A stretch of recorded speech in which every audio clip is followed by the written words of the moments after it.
What's up, everybody? Doing another dryer vent clean out today. Woo-wee! Look at that. You just don't really know what's in there until you have this service done.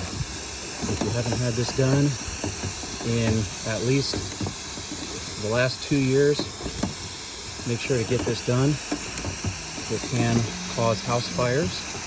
If your dryer is starting to smell, if you're starting to get a little bit of a burning smell in your laundry, if your dryer is really just not getting the clothes dry, it could be that it's just not exhausting properly and there's a bunch of this lint clogged up in your vent.